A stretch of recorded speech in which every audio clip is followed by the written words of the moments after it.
Praise the Lord. Minute with God's word. నేటి దిన వాగ్దానము యెషయా గ్రంథము 30వ అధ్యాయము 19 మరియు 20 వచనములు. నీవిక ఏ మాత్రమును కన్నీళ్లు విడువవు, ఆయన నీ మొర్ర విని నిశ్చయముగా నిన్ను కరుణించును, ఆయన నీ మాట వినగానే నీకు ఉత్తరమిచ్చును. చాలాసార్లు మనం కష్టాలను ఎదుర్కొంటాము మరియు మార్గం దొరకనప్పుడు తమ జీవితాలను ముగించాలని ఆలోచించే వ్యక్తులు కూడా చాలామంది ఉన్నారు.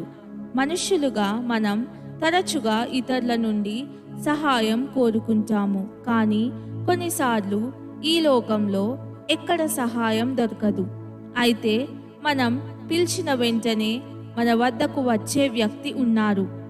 మీరు ఆయన పేరు తెలుసుకోవాలనుకుంటున్నారా? ఒక బలహీనమైన వ్యక్తి ఆయన్ని ఎలోహీం, బలవంతుడు అని పిలుస్తాడు.